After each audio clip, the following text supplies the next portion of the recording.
Good evening. The opinions and statements voiced by our guests do not necessarily reflect the opinions of this network. Enjoy the shows.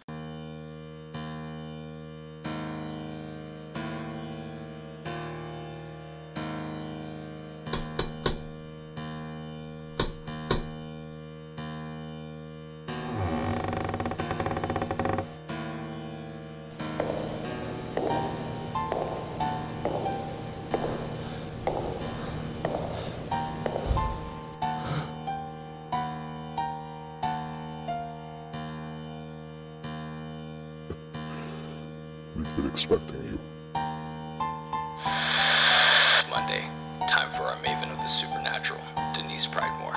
This is the Paranormal Pride. Join to listen and chat live on WBHM-DB.com or Spreaker app. Search WBHM-DB every Monday at 7 p.m. Central for your supernatural paranormal fix. Welcome to the Paranormal Pride, where the show is about the guest and the listener.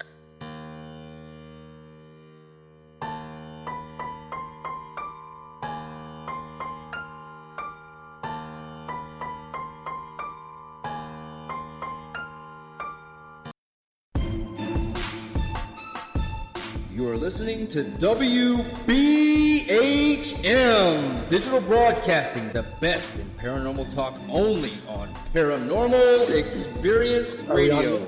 Broadcasting live Not yet. out of Birmingham, Alabama.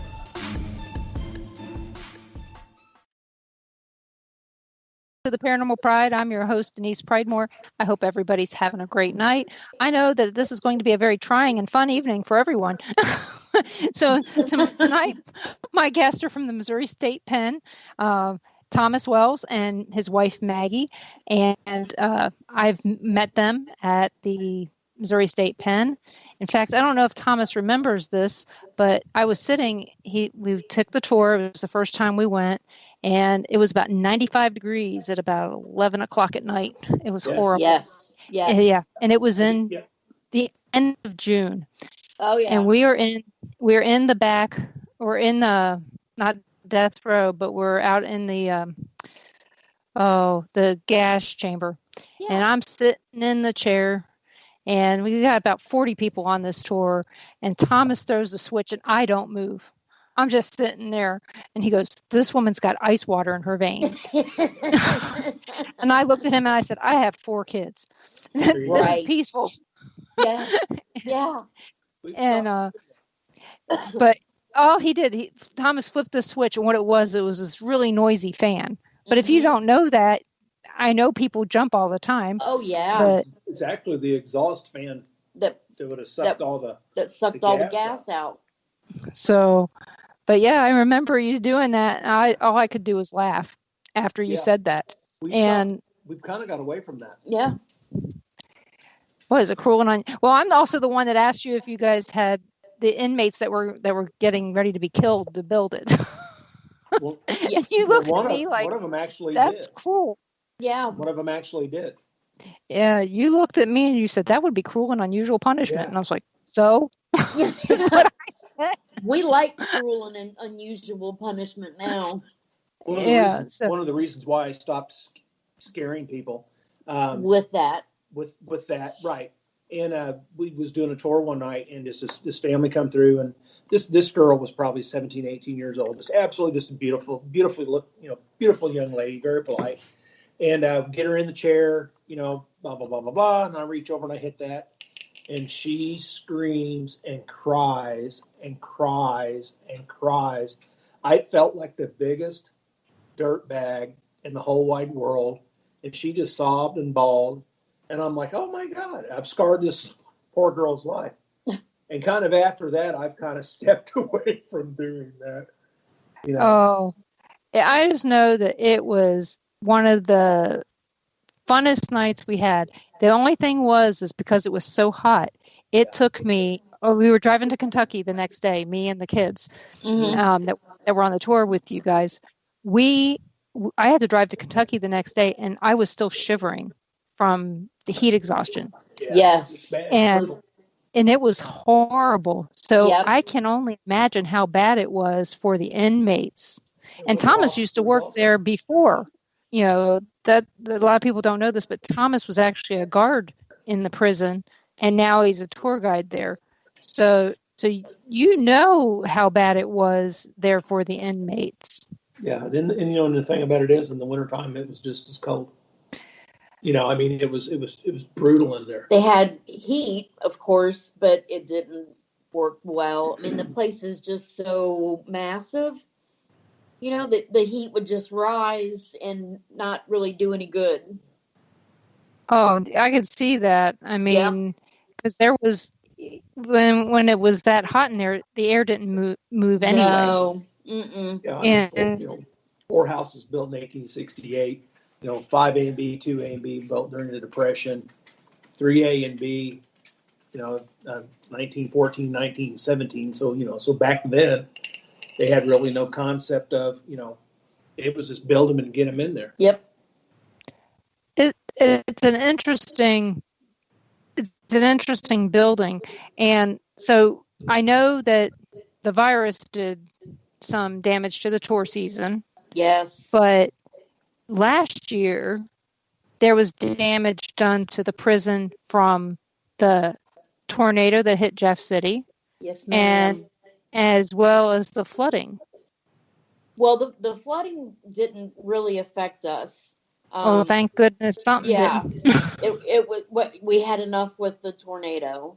And that was all of a big swath of Jeff City was plummeted from that tornado. And I've lived here almost 30 years, and that was my first tornadic experience, and I don't ever want to go through that again. It was horrible. It's made up a word. I did? Tornadic? Isn't that a word? Yeah, it's a word. I thought that was a word. Right, yeah, okay. There you go. Agree with her. Well, it's a woman thing. Yes. No, believe me, I understand. Yeah. Not really, but Yeah. I mean, we came through Jeff City after the tornadoes. Ron has one of Ron's coworkers lives right around there, and so we came to town for a wedding just south of Jeff City. Mm-hmm. And so we saw some of the areas that were highly damaged, and it was sad to see. But it was so happy. I was so glad to see some of the businesses reopening.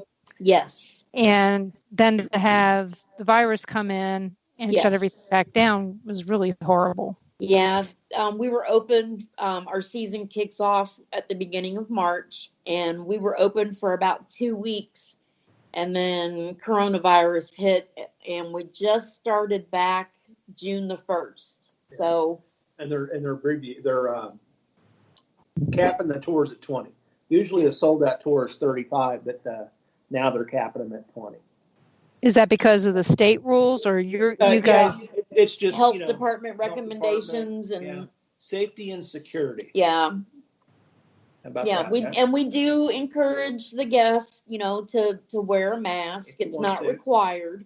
But we want everybody to feel confident and coming to visit Jeff City, and certainly us at the prison. So some of the guides or other staff will have a mask on, but we do everything we can to keep even under normal everyday circumstances, do everything we can, to make sure everybody has a blast and everybody is safe while they're with us. And you guys were shut down a couple years ago.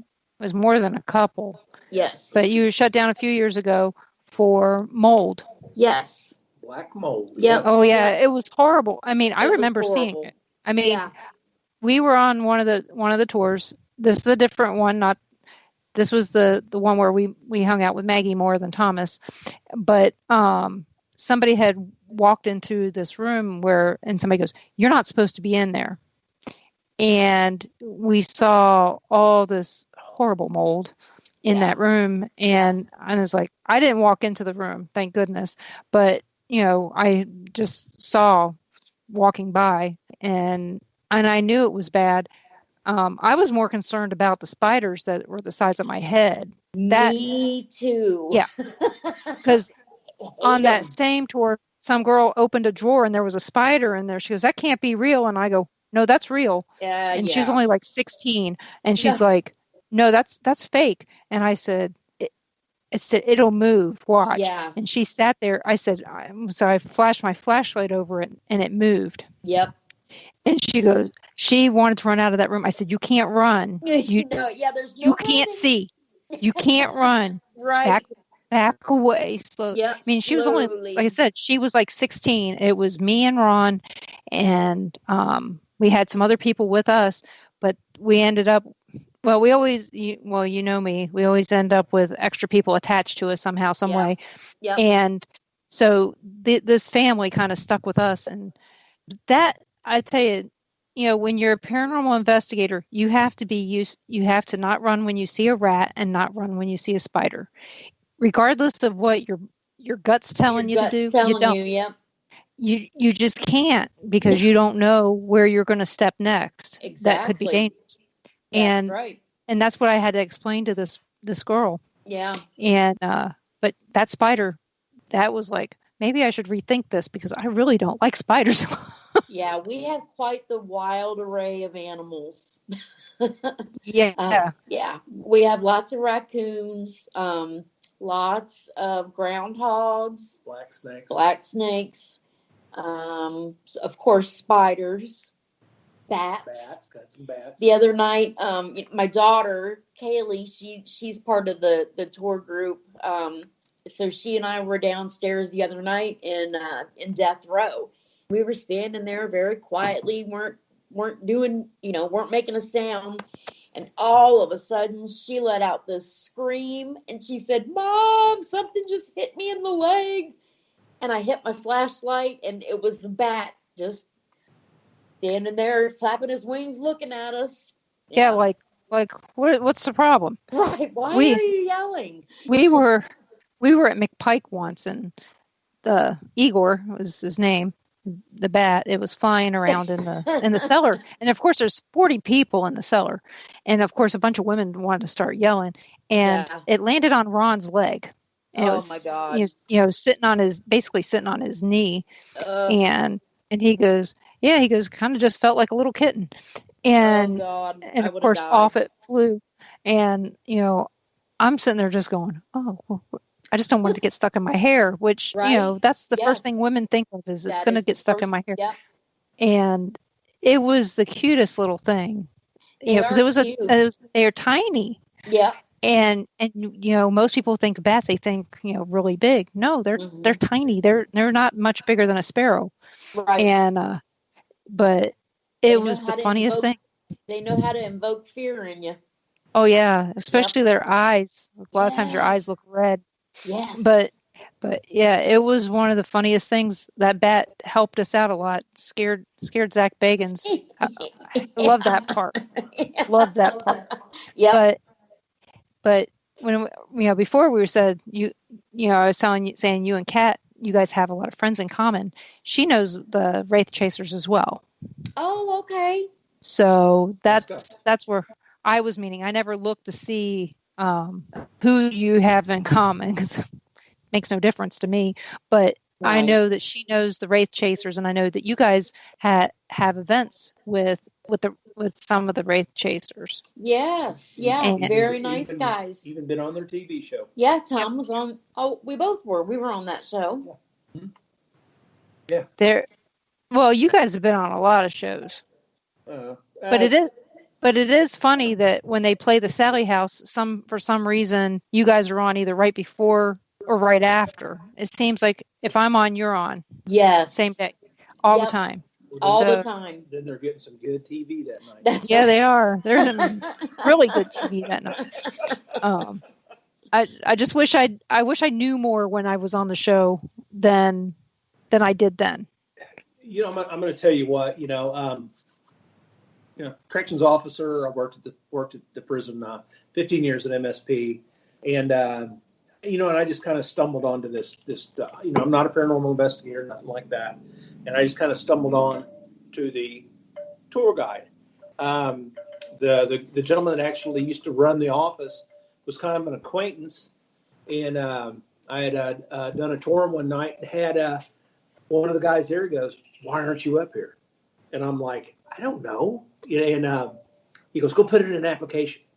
So I go down to the office and I walk in there. Well, the guy in the office, I didn't know he worked there. And he goes, "What do you want?" I said, "A job." He goes, "You're hired." and it was just, and then Sheila, our boss, in future, She was brand new. Yeah, brand new, our future friend. She looks at him and goes, "Who the hell's this?" And he goes, "You're a new employee." But I was just so thrilled just to be back in the place. And to me, it was just, that's where I was happy. Just to be in here. I don't want to do no talking. I don't want to do nothing. I was this assistant guide, and I was just, and when the paranormal stuff would go on, the people that was working with, they had their static boxes and they had all their stuff. And I would sit back and I would just watch everything and just take it all in. And learn. Yeah, and learn. And, and I got a phone call at work one day and it said, "Stop by the office on the way home tonight. You need to pick up your paperwork. You're going to be a guide." And I'm like, "Well, I don't want to be a guide." And she was like, "It doesn't matter. You're going to be a guide." And I'm like, "But I don't want to be a guide." And got my paperwork, studied all my history, studied, everything. And one of the things that helps me so much in the place is that I do know what it is. Does that make sense? Right, you do. Well, in your case, I know what this is. I know how this runs. And I can kind of use that to my advantage to where somebody, that doesn't know, I know this opens this door, that opens this door. This is how this runs. And I've been able to use that to my advantage. And it's one of the things that makes me a little different as a guide, because we tell the same stories. But the historical stories. Yeah, because you can't change the history. Yeah, and without the history, you don't have any ghost stories. Buildings are still built the same date, all that stuff. But when it comes to personal stories, and when we first started, we was using stories that we had gotten from people. And now we have so many stories, it is unbelievable. And we'll do a tour. I've been there 9 years now. Mm-hmm. And I'll have people that have been on a tour and they'll go, "Hey, I was here 4 years ago. You remember this? You got to remember this." And I'm like, "No, I don't remember." Because there's been so much stuff over the years. Right. And there has been. And I'm going to tell you, from being a member of, I've been on both sides, but being on the tours with you, Thomas, I will say it gave it much more credibility knowing that you were a guard, that you worked there. So you knew, people who stayed in these cells. You knew, people that may have died in the showers or whatever it was where we were at. You had something you could add from your personal knowledge, which makes it a big deal. Yeah, thank you. And that's something that, I could, ad lib stuff and do that. After I become comfortable doing it, it took a little while. I bet it did, but you know what? We're going to take our first break. It goes so fast, doesn't it? Yes, it does. You're listening to WBHM Digital Broadcasting out of Birmingham, Alabama. We're going to be taking questions for both Maggie and Thomas. So if you've got any questions, please put them in the chat. Otherwise, we'll be right back. You're listening to WBHM Digital Broadcasting, the best in paranormal talk, only on Paranormal Experience Radio, broadcasting live out of Birmingham, Alabama.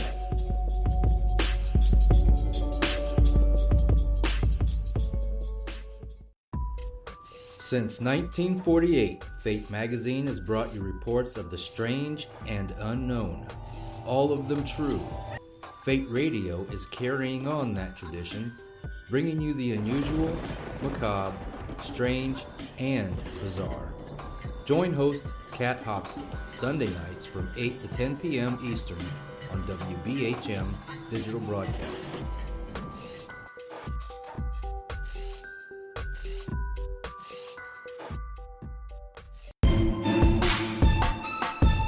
You are listening to WBHM Digital Broadcasting, the best in paranormal talk only on Paranormal Experience Radio. Broadcasting live out of Birmingham, Alabama.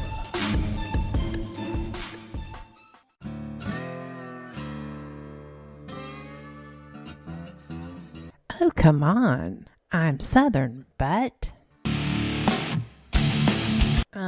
Nope. That'll do. Hello. I am Kat Hobson, host of Paranormal Experience here on WBHM Digital Broadcasting out of Birmingham, Alabama. I enjoy having guests from all areas of the paranormal, from ghosts to ufology to cryptids and beyond. You'll find some of the best researchers in their fields bringing you some great information. Join me on Wednesday nights from 8 to 10 p. Eastern here on WBHM Digital Broadcasting. We are confident that none of our hosts are possessed. Being repossessed a few times? That might be a different story. You are listening to WBHM Digital Broadcasting, Birmingham, Alabama. Thank you for listening to WBHM Digital Broadcasting out of Birmingham, Alabama. The time is 23 minutes after the hour. Welcome back to the Paranormal Pride. I'm your host, Denise Pridemore, and my guests tonight are Maggie and Thomas Wells from the Missouri State Pen. You guys may remember them from these little shows on TV like Ghost Asylum, Ghost Adventures you guys were on, and all the events that they do at the Missouri State Pen in Jeff City, as long as they're not having surgery. That's right. The other thing you guys are now known for. Yep, that one does kind of follow us around. Yeah, because it seemed like, Thomas had surgery, then Maggie had surgery, and then Thomas again, and so I've been keeping track, and like, crap, I wonder are they going to feel good enough to go running around again? And then I noticed, hell, shoot, they're in Kansas City. They're looking for Bob Berdella's address, and which of course the house is gone. But then you're going, we're eating at this place, and I'm like, if I had known you were in town, I could have come up. We're gonna have to do that. Yeah, we will, because like the one time we were driving by, Steve DeShavi was in town, and we were going to. I think we were going out for. Was that Ron's dad's funeral? I think Ron's dad, was. or I mean, he hadn't died yet, but we were going out there to say our goodbyes because it was cold. Yep. So yes. But I mean, it's not like we don't drive by a lot. We do, but it's just coming down off of from Columbia to Jeff City is a little jaunt. Part. Yep. It's like one time we had to go through Sedalia, so. We were right there in Jeff City, and I looked at my phone and I looked at it and it said you guys were out of town because you had posted some pictures, and I was like, well, at least I don't feel bad this time. But when we were there for the wedding, that was on Veterans Day 2 years ago. It was a Sunday. We probably wouldn't have contacted you anyway because we were in town for a wedding. That's true. So, but Ron's got your little Debbie guy is Ron's cousin. So any little Debbies in your area comes from Ron's cousin. Well, I'll just have to get a little Debbie. I love them nutty bars. Right. Oh yeah, everybody.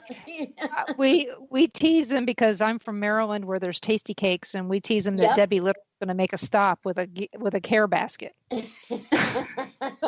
you liked the ding dongs better. No, not anymore. Not anymore. Not anymore. Okay. Now that you can get Tasty Cakes almost everywhere, probably into Tasty Cakes now. Yep. I don't know if I've ever had a Tasty Cake. Yeah, they're good. They're all tasty. Yep. Because I grew up in those, from Virginia. Oh yeah. We were neighbors then too. Well, my family lives there. In fact, one of my family members is moving from Virginia Beach to Idaho Springs this week. Oh, and I will wow. be seeing her Wednesday. She goes, I'm not going to be there as early Wednesday as I thought. I may see you Thursday. I said, you won't see me Thursday because I'm getting 2 teeth pulled Thursday. And she's like, oh. She started laughing. She goes, really? And I go, yeah. She goes, you couldn't change it? I said, no. I said, I can't have loose teeth for the other surgery I'm having on Monday. And she's like, oh, yeah. So it's all good. So I'll be asleep for the second one. The first one I'll be awake for. Oh. I should be asleep for the teeth pulling. I really should be, but no, I told him I could drive myself. So. Oh boy. Yeah. And it's not a big deal. That's gangster stuff there. Yeah. And there, you know what? And what's really bad is that one's on the top left, and the other one's on the bottom right. So it's going to be on both sides of my mouth. So I'm going to be numb as heck. Oh, yeah. You're going to be numb. Yep. Make and sure that you bring means your drool bucket. Oh. Well, or at least something to put all the things in. Yeah. So it's all good. I mean, Good. It sounds horrible, but you know what? It has to be done. Yeah. And maybe it'll make my smile brighter too. I don't know. Life goes on. Yeah. Yep. Looking at the bright side. Yes. So are you guys all done with your surgeries for a while? I do believe. Okay, nothing on the horizon at this present moment, but and one of the reasons, and I like with me and mine, I have a degenerative bone disease in my back, and it's hereditary, and it's just one of them things. My last surgery, it's affected my legs quite a bit, and I would just start walking and I'd just start falling. Yep. And I'm like, what in the world, and come to find out I had a disc explode. Oh. And I'm like, well, I didn't do nothing. He goes, don't have to. Yep. And so that was the last one. And, they're no fun. No. Well, I mean, when I saw that you were having back surgery, the only thing I could think of is he stood for years on those concrete floors. Oh yeah. Yeah, and it's one of them that the doctor said no matter what I've done in my life, I would have had this. Because I used to lift weights a lot, and people was like, oh, it's the weights, and no, it's something I was born. It's something from my mother's family. And walking on the floors too. Yeah, because I know we were praying for you during all that, and then Maggie. Thank you. Well, I know. I mean, first of all, you had to take care of him, then he had to take care of you. Yeah. And not to mention the pain is horrible. So I'm just glad both of you guys are doing well, because that, like I said, it's different. There's a lot of people we know on Facebook. Mm-hmm. Yeah, we pray for them, but it's different when you pray for somebody that you've met personally. Oh, you have a personal connection with, because you actually know, you can feel their pain. Uh-huh. And you worry about them because you know them. And that's how it was with you guys. I was worried about you because I knew you.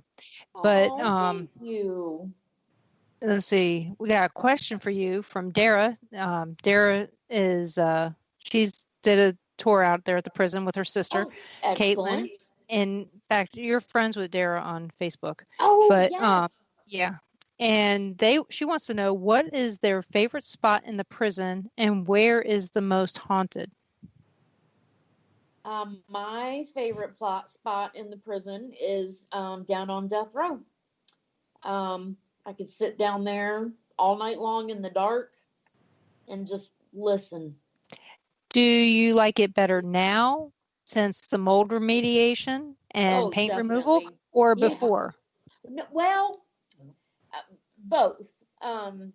For like the historical kind of aspect of things, I love the old. There was writing on the walls and graffiti and I have pictures of it. Yeah, there was so much character in those walls, and they really they told an inmate's story. There was one love letter written on a wall for the guy that was in the cell next to this guy, and it was just this beautiful love letter between these two guys.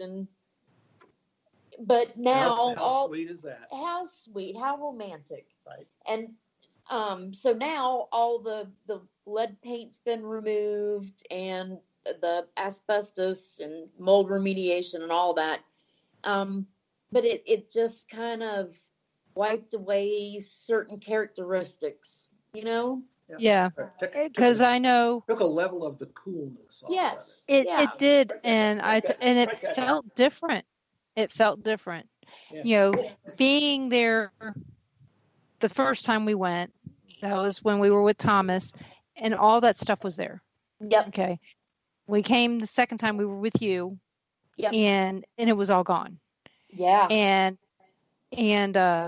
I remember going down to death row, and a spirit down at the end of the hall basically saying, come here, Yep. and drug me down there. I walked away from the entire tour group. Everybody was still up in these other cells. We hadn't gone around the corner yet. Uh-huh. And Ron goes, he goes, I was looking for you. And I said, well, a spirit called me down here and to show me. I said, they're not happy about this stuff being gone. Right. So, and it took me to the cell to where it used to have the St. Louis Cardinals type logo in it. Yeah. Is where it took me. And if I hadn't known what was there before, Right. you can't tell. Nope. And so I Very knew. cool. Very cool. So I knew what the spirit was telling me, but I know that Ron and the people that were with us were in the cells of the man and the woman that kidnapped the boy. Yes. Bobby Greenleaf. Carlin. Yeah. Yeah. So I know that, like I said, I walked off and left everybody back in there but I have a tendency to wander off anyway, which is not good, but it happens. But It does happen. especially when, it's someplace I've already been, and you knew that. So Yeah. I don't think you were that concerned about me wandering off. No, but, not you. But let's preface that with, we don't do that with the majority of people because you don't know. But you had been there before, and you and I had set up a relationship. Yeah. It's okay to break the rules then? Sometimes it is. Of course, it's easy to break the rules when nobody can see you.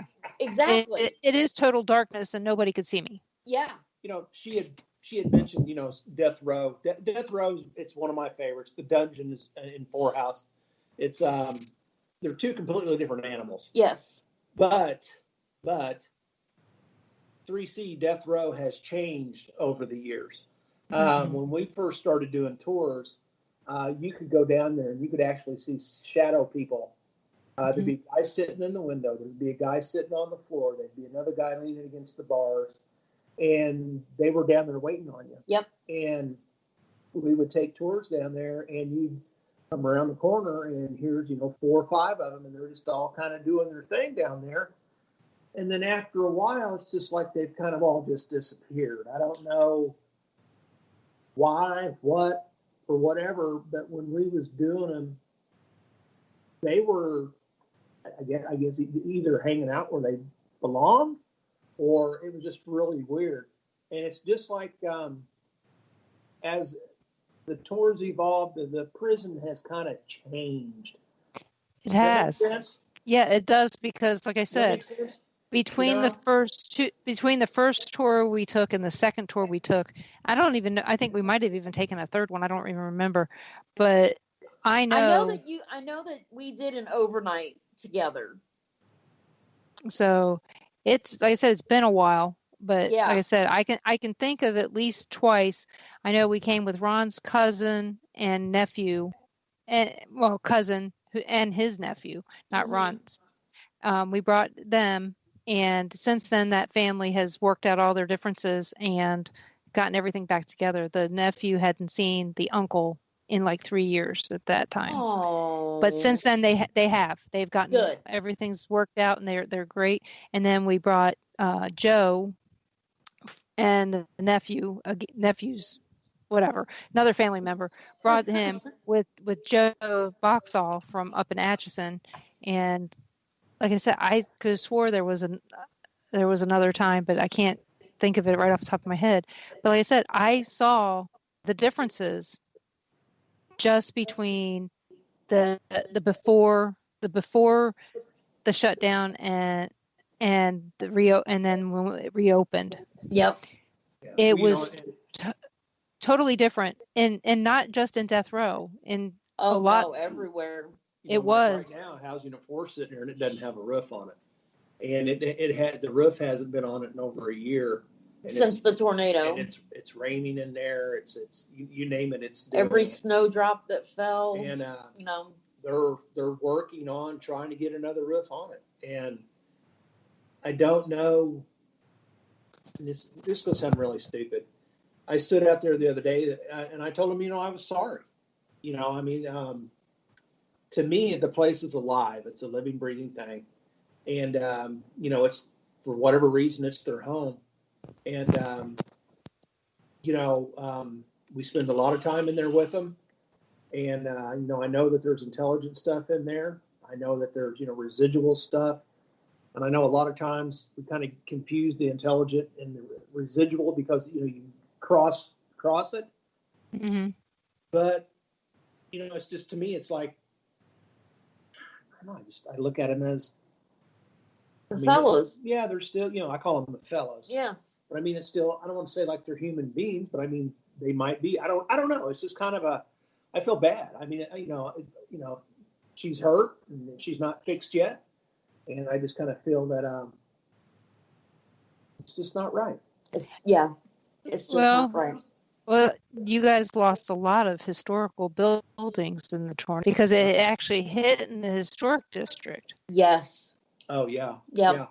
Well, right along Capitol Avenue, which was homes that were built by a lot of inmates for the wealthy business owners back in the mid 1800s. Back in the day, there was a lot of factories inside the prison, and those were the wealthy businessmen who owned those factories or leased out those factories or however it worked. But they were able to build homes along that area. Yeah. Heads of shoe industries. Heads of clothing industries. Yeah. Saddle industries. Governors, lieutenant governors, wardens, assistant wardens, the J.S. Sullivan Saddle Tree Company, which is the wooden like backbone of a saddle. They made tens of thousands of those a year inside the prison. So all those homes that we lost, quite a few of them last year in the tornado, which is horrible. But we're kind of now we look at it, like we can't wait to see what happens next. So, I agree. Yeah. Ask Maggie about her favorite house in town. Ask her about that. Oh, the one that she complains about all the time? Well, it's Ivy Terrace, and it was one of the warden's homes, and the governor lived there like before he became governor. One of the governors. It's just absolutely gorgeous. Built in the 1860s, I do believe. There was a ballroom on the third floor. So there's a lady in town who owns a majority of those properties, and her family was they had a funeral home, and so a big funeral home. So over the years, they're passing things along in wills and stuff. This one lady, one of their children, was the only one left. And so she had ownership of these 13 very historic buildings. And she's pretty much let them all fall apart. And then they had to be boarded up and, the grass maintained and roof falling in. So the city would bill her, and then she would pay for the bare minimum. So this one home is Ivy Terrace. I have pictures of it on my Facebook page. The city was able to seize it from her, and then they put it up for bids. And the home was purchased not too long ago. And so the people that purchased it, they're going to rehab it into a wedding venue with that third floor ballroom, and I'm so excited for that. I can't Do you wait. know, looking at this house, it looks very similar to a house in Atchison Does it called- really? called the Munchnick House. It's a museum now. Very So gorgeous. It's absolutely beautiful. I mean, it's got the same sort of porch. It's the same Queen Anne style, and And I think they even found in the rehabbing and stuff, they've even found a newspaper from the year that the house was built. Yeah. Yeah. In So a they- wall. yeah, like I said, as soon as I saw that house, that's the first thing it made me think of was the Munchnick Art Gallery there in Atchison, Kansas, and haunted, supposedly. I never had any haunted things happen there. Even though I did tours there, I still never had anything paranormal happen. Really? But it's an interesting place. So you'll have to look that up, and you'll probably see a lot of similarities when you see the pictures. will. So, but we are coming up on our next break. Okay. Like I said, 2 hours. It doesn't take long. No, Seems- flies by. Sounds like a long time, but it's not. But if No. you guys have any other questions for me, I will make sure they get asked, because we have a couple more questions in the chat. Just put them in the chat and I will get them asked. And I hope you guys are enjoying this, because I know I am. So you are listening to WBHM Digital Broadcasting out of Birmingham, Alabama. We will be back with Maggie and Thomas in just a few minutes. I promise. You are listening to WBHM Digital Broadcasting, the best in paranormal talk, only on Paranormal Experience Radio, broadcasting live out of Birmingham, Alabama.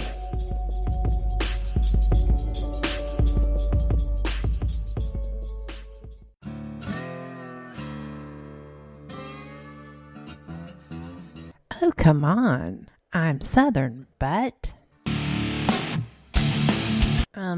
Nope. That'll do. Hello. I am Kat Hobson, host of Paranormal Experience here on WBHM Digital Broadcasting out of Birmingham, Alabama. I enjoy having guests from all areas of the paranormal, from ghosts to ufology to cryptids and beyond. You'll find some of the best researchers in their fields bringing you some great information. Join me on Wednesday nights from 8 to 10 p. Eastern here on WBHM Digital Broadcasting. Since 1948, Fate magazine has brought you reports of the strange and unknown, all of them true. Fate Radio is carrying on that tradition, bringing you the unusual, macabre, strange, and bizarre.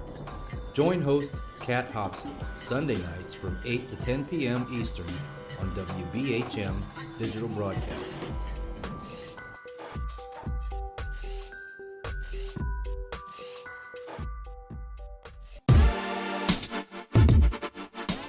You're listening to WBHM Digital Broadcasting, the best in paranormal talk, only on Paranormal Experienced Radio, broadcasting live out of Birmingham, Alabama.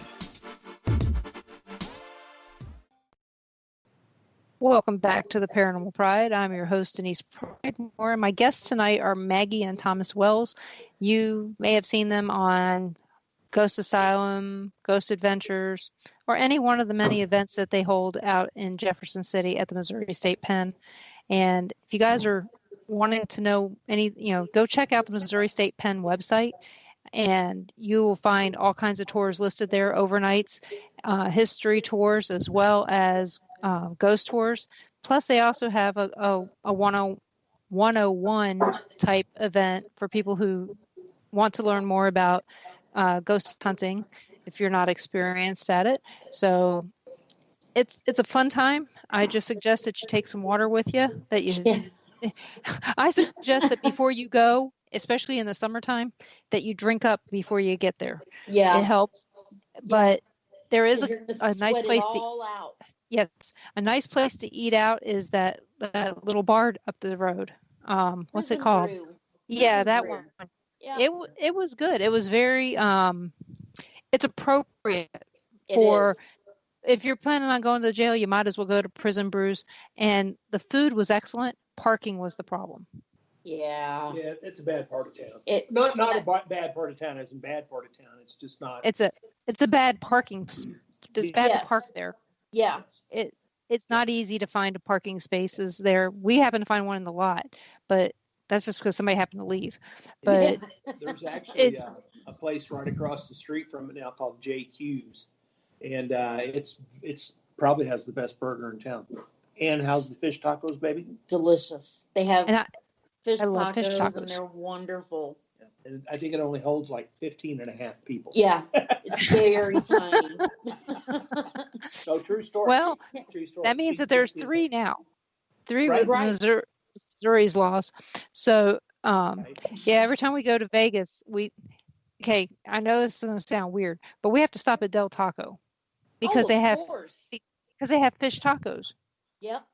So, and they also have breakfast, but you can have fish tacos for breakfast, which I've done. Wow. Yeah. Well, when you fly in, it's 9:30 in the morning there, but it's 11:30 to me. Oh yeah, you're exactly right. When we go to Colorado, we have to stop at Taco John's. We have those. Colby. We have those here. Yeah, Colby, Kansas. Love Taco John's. We ate at that. Browns with their tacos. Oh yeah, we ate there on our way out to Vegas the last time. Yeah. Was at Taco John's, but we stayed in that hotel before too, right behind it. Yep. But, that's where we usually stay. But they have a Del Taco in Denver. Oh. They also have, since you're from further east there, Maggie, I don't know how you feel about Philly cheesesteaks, but there's a place there called Taste of Philly. We have one here in Kansas City down at Crown Center. Okay. But in Denver is where I found them, and there's like 3 or 4 of them in Denver, and I want to eat there every time I go. Oh. What's your favorite barbecue place up there? Is it okay to say that? Oh yeah, I like Joe's Kansas City, which used to be Oklahoma Joe's, until I found out that refused service there. Well, tell her the story. Well, the reason I don't eat there now is because they have MSG in their So I have a food allergy. Mm-hmm. Oh. We were going to Colorado. It was my birthday, so I got to pick where I wanted to go. So I picked that place, and we got there a little bit early, but there was still a line. And and I was wanting to make sure that I got something good. So I'm studying the menu, and and to me, it's what do you want? And then I make up my mind. Then I turn, and the guy that was taking the orders looked at me, and he looked at Maggie, and he goes, "I'm not taking his order. He's been mugging me." I was staring at him, and I was, and he looked at me, and I'm like, okay. So I just looked at Maggie and told her what. So did you guys go to the one in the gas station? Yes. Yeah. Okay, that's the original one. I used to work across the street at the grocery store there. Okay. Yeah. I used to work there when we first moved to Kansas City. We used to live just down the road from there when we first moved here. So it was just a gas station when we moved here, and that Walmart neighborhood market used to be a United Super. And so that used to be our neighborhood where me and Ron, when we first moved to Kansas City, that's where we lived. So it was good. I like it. It is. And then when I found out that they changed their seasoning and added there was MSG and everything, it's like, I can't eat here now. No. So I thought that wasn't a thing no more. I thought that they kind of done away with MSG. I don't know. I thought it was like obsolete anymore. I wish. I wish Yeah. it was, but yeah, because it's an instant migraine for me. Oh, yeah. So, but we used to love the other place, Gates Barbecue. We used to Gates? love that place, Yep. and then their quality of meat went down. Oh, Got really And fatty. the floor is real greasy. real greasy. But like I said, another place we used to live by was there, but right now the place that we eat is called Boulevard Barbecue. Okay. And a friend of ours works for Slaps Barbecue in KC, and I hear that it's really good. We're going to find out, hopefully sometime soon.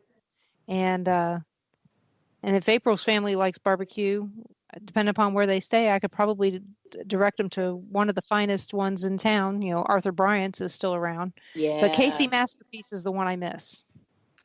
That's if Casey I get a sauce, Masterpiece that's is what gone. I go for. To me, Kansas City Masterpiece is what barbecue sauce should taste like. Yeah, too bad. Does that make sense? Yeah, Casey Masterpiece shut down Oh, I did not know that. years I didn't ago. know. Oh, I didn't know that. Yeah, and Another really good one is was it Char Bar? Oh, the Char Bar. The Char Bar. Best burn-ins I've ever had. and see, everybody talks about Q39. Yeah, We haven't been there yet, and there's two. There's one south by College Boulevard and Antioch, but there's another one on 39th Street. Like I said, if you're going to ask me about food, I'm going to tell you go to Jazz. I love Cajun food. Oh, So we've for got me- one of those in Columbia. Yep, Like Jazz. 30 minutes away from us. Yep, Jazz is my if Ron wants to treat me to something special, it's either going to be Red Lobster or Jazz. There you go. So, but that's me. But and when we go out of town, the last place we think about eating is a barbecue place. Right. Well, yeah, and I mean when we go places anymore, we always want to make sure we eat something that's local. Yeah, no local, chains. Yeah, local or something like that. Oh yeah, we try to eat places that we could only eat at there.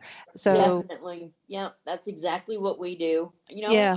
We're on vacation or we're traveling. We can eat Applebee's at home. yeah, I got a ghost story for you. perfect. When I first started up there, I had a succubus attached to me. I'm the succubus. Oh, Succubus, okay. That succubus latched onto me, and it pretty much just broke me down, and we just celebrated our 3rd anniversary. There you go. I know you did because I saw that and I was so excited. I was so happy for you guys. And where was your wedding held? Our wedding was held in it's the Marmaduke House. It was the former warden's house. It was built for the warden by inmates. It's the CBV. Yeah, it's actually the Convention and Visitors Bureau office and in the Penitentiary Museum. But the gentleman that owns the house is very close with Tom. And he was like a retired senator, federal judge.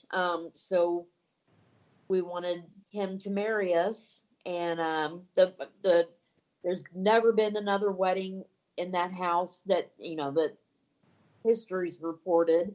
And then we were only like the 3rd people that he's ever married. So super good man. it was quite an honor for him to do it and to have it in that house. Well, I will say that house was beautiful. I mean, I looked gorgeous. at every single picture. It made me feel like Aw. I was there with you guys. And, I know you picked the weekend around Memorial Day weekend, so you'd always be able to get some time off and go out and do stuff. Because that's what we did. We got Yeah. married Memorial Day weekend, the year we got married. And it was for that one reason, to where we always, no matter what we were doing, we could get a 3-day weekend and go do something. And there's no reason to forget when the Right. anniversary is. As long as you get somewhere close to Memorial Day, you got it figured out. Yep. Well, Tom's birthday is June the 2nd. I know. And his Happy birthday, parents, Tom. 59. His parents, their wedding anniversary was on June the 1st.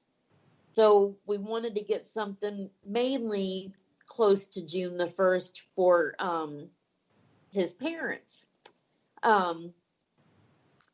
But Jeff, the man that married us, he was going to go to North Carolina to visit his kids. So we had to kind of switch it up to accommodate his schedule.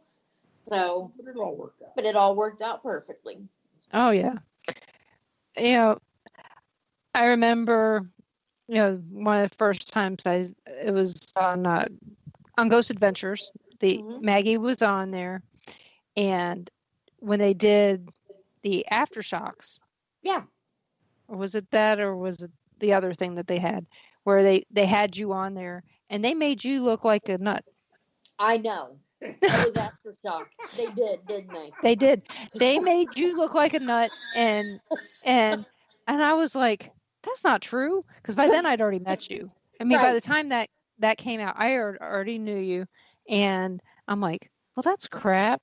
Yeah. I said, no one wonder of my they're favorite divorced. episodes. I love that. Well, after I saw that, I was like, no wonder Maggie and him got divorced. Right.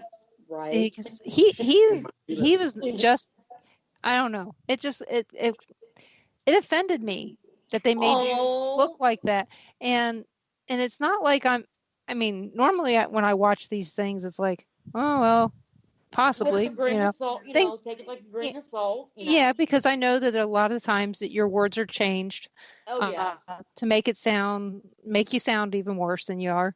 Yeah. And because I tell you, if the stuff that Zach had said to me actually didn't hit the floor and it actually made it to TV, I probably would have looked like a nutcase too, because he was trying to make it sound like I was oppressed by the house.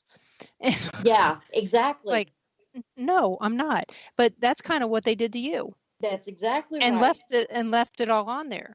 Yep. So it's like, when I was watching that, I was like, that's kind of what he did to me. Yeah. Yeah. So that's his, and I'm not going to say anything bad about him. No, but that's his shtick. But that's his shtick, and he's never changed.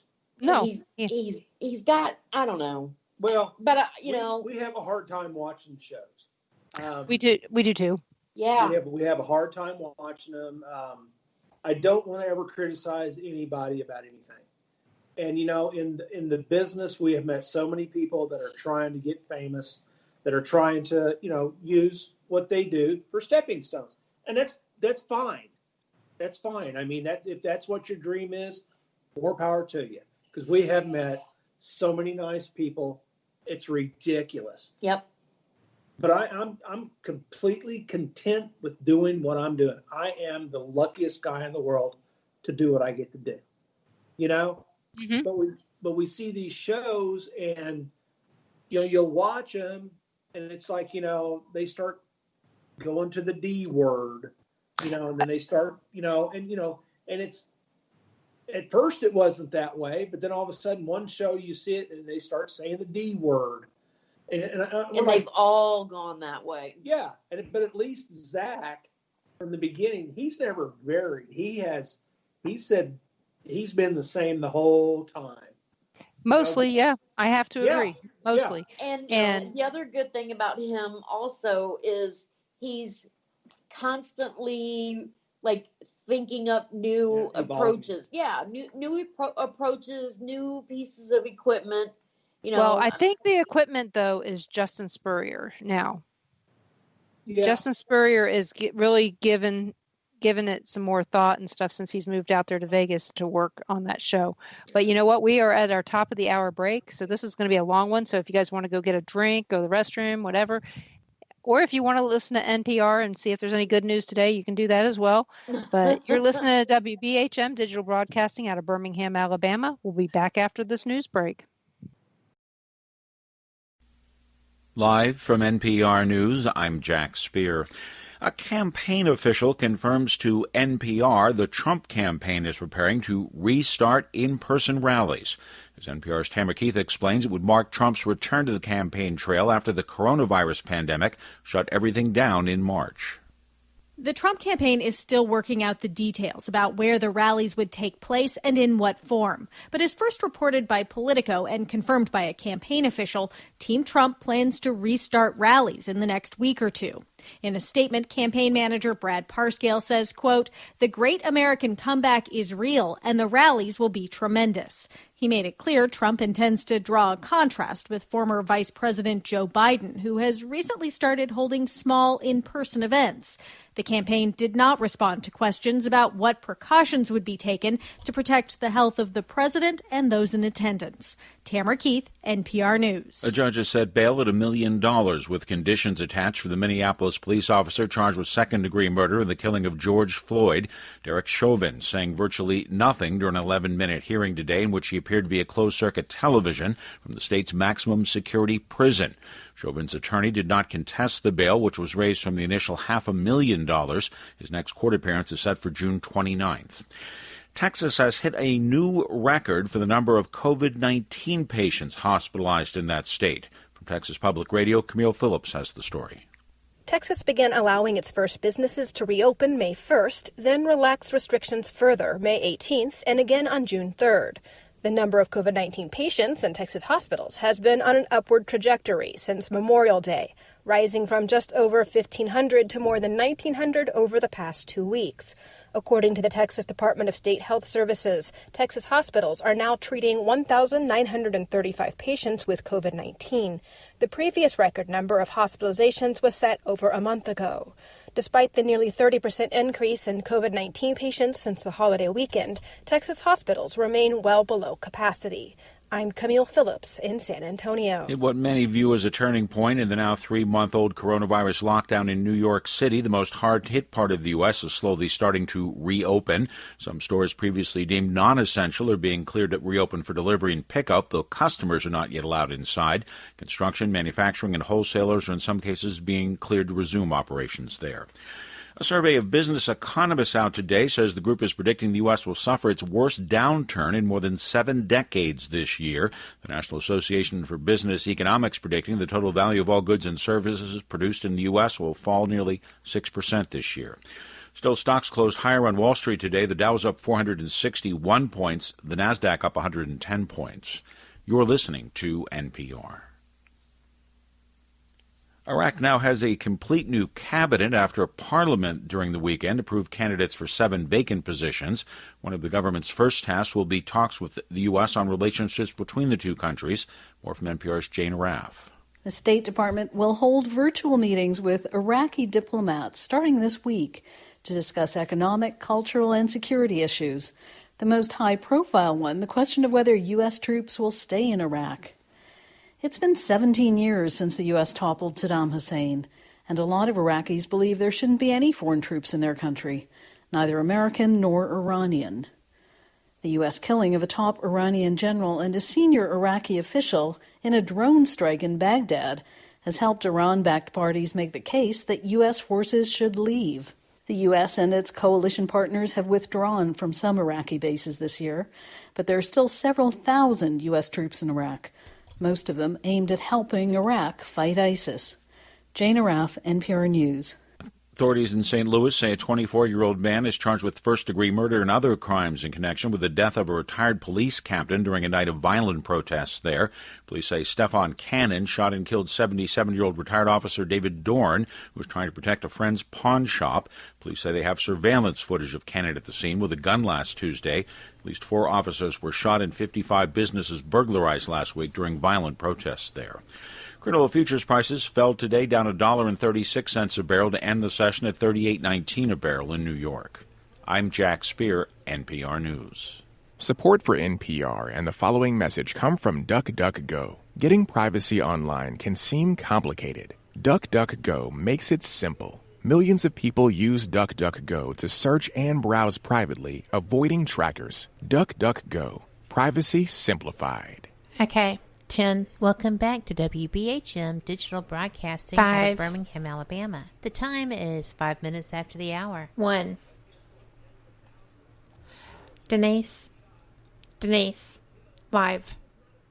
Welcome back to the Paranormal Pride. I'm your host, Denise Pridemore, and my guests tonight are Maggie and Thomas Wells from the Missouri State Pen. I'm going to follow up with some questions that have been asked in the chat room to make sure that I don't miss them before they go scrolling by me so fast. So, Gary asks, what equipment seems to work best in the prison? My very old school, real basic. My favorite tool is just my eyes and my ears, and I mean, yeah, and I don't even carry a flashlight. Yeah, that's usually me. Yeah, because I don't need one, because the guests always have one. We love static boxes, dowsing rods. I like it old. I've seen a lot of that new stuff. It's pretty cool, but I usually see, because I'm not, and it's like they have to mess with it so much. You know what I mean? And if a K2 meter, you turn the K2 meter on, you set it down, you sweep it. You got a static box, you set it down. Now the Phasma boxes are creepy. Yeah, but they're kind of neat though. But when you get, I think, and this is just me, when you get too much science in there, they're concentrating on looking at the machine instead of looking at what's around you. Right. Yeah, I agree. And is there have you noticed anybody trying to do any experiments while they're there in the prison that have worked? One guy came in and he had a box that had a big crystal on it. Remember that? It was like a big static box and this big huge crystal. Supposedly be the only one. It was the only one in the world like that. Yeah. And he ended up getting like a couple words out of it. But I don't know. I mean, I've seen so many people do so much stuff with so much equipment. We've seen people drive up and unload a van full, $20,000 worth of equipment. Easy 20. And they left that night and didn't have any experience at all. And then we've seen other people who, turn the voice recorder on their phone, and just get amazing, intelligent responses. Right place, right time, right atmosphere. I tell everybody, like I said earlier, that it's alive, it's a living, breathing thing. And when it doesn't want to communicate with you, it's not going to give you nothing. But when it decides, when you're there at the right time, it's amazing. And it's all in the timing. And I cannot begin to even tell you when the right time. After all these years, if you looked at me and said, okay, Tom, take an educated guess on when to go, I'd be like, I don't know. So I've been in there full moons, no moons. Now one night we was in there for the super moon, and it was as active as it could be. Yeah. Mm. Yes, it was a year or two ago. No, Full House was still there. Yeah. It had a big super moon. No, it was very, very active that night. But, we don't write nothing down. We've talked about keeping notes and all that stuff, but we just kind of take it as it is and just go. Yeah. We tried doing that when we were doing those 7 years at the Sally House. Yeah. And it's like, no, because those aren't, unless it's my experience, it's not my job to write it down. Yeah. Yeah. I can talk about other people's experiences, randomly, and that way I don't feel like I don't have to embellish it. Right. I don't have to prove it. I can just say this was somebody else's experience. But when it's my experience, that's when I feel like I need to prove it. Yes. Yeah. Yep. And, that's a whole different thing. Being in there as much as we've been in there, I know what noises it makes. I know what noises are normal, stuff like that. But the thing about it is, though, if something happens on a tour, we will do our best to debunk it. Because I don't want you, Maggie, none of us, thinking you've walked out of there and seen something and it wasn't. Right. We have, and the group that we work with, everybody takes it very serious. Mm-hmm. It's about having a good time. But listen here, I'm not gonna go over here and knock on something. Or have somebody waiting around the corner to scare you. Yeah, that's a big no-no. Yeah. Yeah. That's one that I have noticed. If I wanted to go to an entertainment haunted house. Right. That's one thing. In fact, the last one I went to was in Jeff City. And really? I will tell you, it was Lacey is 33 and she was in diapers. Oh, wow. So that was the last haunted house I went to. That was the jump scare kind. And all I could do the whole time I walked through it is laugh. I don't get scared. I laugh, and it's scary. And we've got some of the best haunted houses in the country right here in Kansas City. The Chambers of Edgar Allan Poe is haunted. It's not just a haunted house. It's a haunted building. It is truly documented as being haunted by Brad and Barry Kling. When they did their TV show, Ghost Lab, they actually did that building in downtown Kansas City. And I'm a huge Edgar Allan Poe fan, but I know for a fact that he was never there. So to me, not a big deal, but I still don't have any desire to go to the Chambers of Edgar Allan Poe because I'm not into the jump scare. I'm not. Are you guys into horror movies? I am. No, I know you're into The Walking Dead. Yeah. Rephrase that. Ask her if she's into bad. Oh, they have to be bad. Oh, well, like I said, I know that she loves, her zombies. Yes, I do. And because The Walking Dead is her life. And yes. Yeah. And like I said, I know that. On my birthday, her post said, I love him second to only Norman Reedus. No, to The Walking Dead. Yeah, whatever. and I know you guys have done vacations related to The Walking Dead. We have. I sound like a stalker, but it's just what I see, Well, we are a big thing. Yeah. Well, yeah, you are. You guys are a big thing. Right. Or thing. Or should I say thang? Yeah, Miss Thang. It's so funny.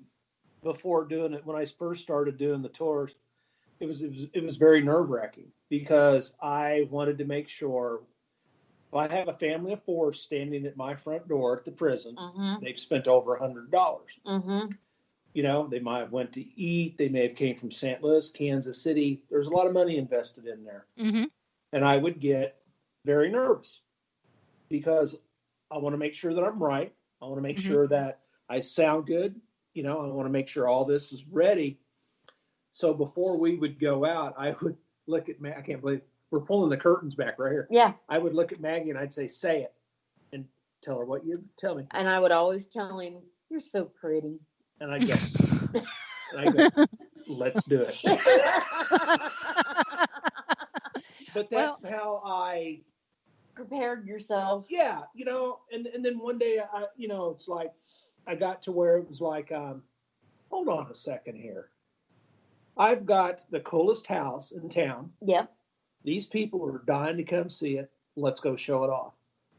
So I did some psychology on myself to where it's like, okay, I'm not nervous no more. Look, I kind of, turned it around and I really started having fun then, because I took the pressure off myself. I still have her tell me I'm pretty though. But well, that's because, sometimes we have to ask for compliments because otherwise we're not going to get them otherwise. Exactly. Thank you. But I will tell you, I always took, when I was doing the tours at the Sally House, I took it the same way. Not that I had to psych myself up for it. It's just that I had to give them facts. I couldn't keep just giving them legends. Right. And in the case of the Missouri State Pen, you guys have a lot of history on that, period. Yeah. You've got... The more you know, the less you know. Yep. Right. That sums it up. Well, me, when I went there, the first thing my daughter-in-law told us when we got to death row at Missouri State Penn, she goes, my mom used to date that guy. And I was like, oh. And right now, suddenly I can't remember his name. But he was the last guy. Yeah, the last guy that died. Oh, wow. She had great taste. Yeah. She's a nut job, from what I understand. And Wow. but she kept telling. She told Becca, he was the love of my life. He was the love of my life. Wow. And I was like, and Thomas is sitting here going, I kind of remember this. Yeah. But because it's not every day that somebody comes in and says, yeah, my mom dated the guy that's on the wall there, and here I am now visiting. That's not a normal thing, because it wasn't. Because when you think about it, it wasn't that long ago. No. Because Becca just turned 30. Oh, go ahead. I'm sorry. Go ahead. Well, he was executed in 89, so right. He would have, 70s, early 80s. Mm-hmm. Yeah, and so this was before Becca was born, and like I said, and that's all she ever talked about was that Tiny Mercer was the love of her life.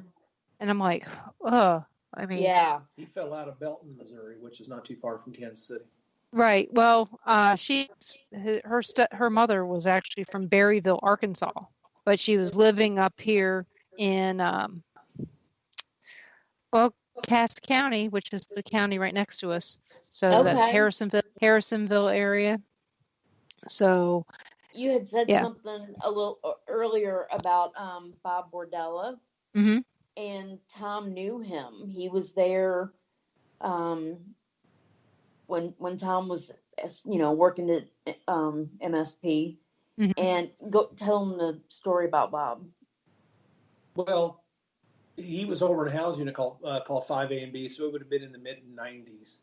And, great big housing unit, just, it had several hundred inmates in it. And I knew all the bad guys. I knew all the guys that, ran the dope. I knew the guys that ran the wine. I knew, you break it down, you work there for a while. And, you kind of, find out what's really going on. And, I have my days off, and I come back one day, and they're like, Bob Bordella died. And I'm like, who's Bob Bordella? And they're like, Bob Bordella? And I'm like, who's that? And they're like, he only killed 8 guys. You've never shook a cell down? And I'm like, I don't think so. So here it is, the most dangerous guy in the whole housing unit is flying completely under my radar.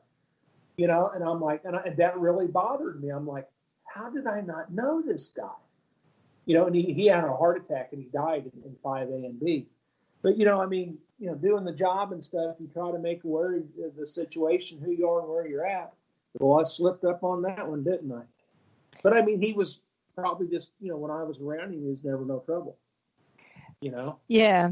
He was an older guy. I guess when he died, he was only 43. But, and, the thing is we had just moved to Kansas City about the time that I think that he got caught. We moved here in, we just bought our house at that time. So we moved here in 84. Yeah, it was in the mid-80s. Yeah, we moved here in 84, and they think that this crime spun the time from, July 6, 1984. Actually, that's when we moved here. That weekend, that same weekend, we moved to Kansas City, and April 2nd, 1988. So so when we moved here, his murders had just apparently started. Oh yeah, it was. Now that I knew about it and have read about it and stuff, it's just the stuff that people do to each other. Yeah, and, he was sick. Yeah, he was. Plus, at one time, he was very.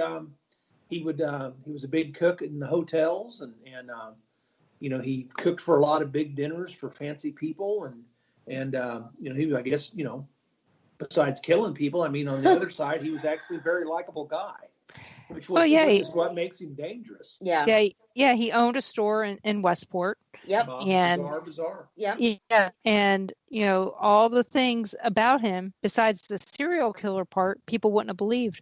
But they had to tear down his house to finish, make sure there weren't any other bodies hidden there. And you know what? We're at our next break. You're listening to WBHM Digital Broadcasting out of Birmingham, Alabama. We'll be back in a couple minutes with Maggie and Thomas. You're listening to WBHM Digital Broadcasting, the best in paranormal talk. only on Paranormal Experience Radio, broadcasting live out of Birmingham, Alabama.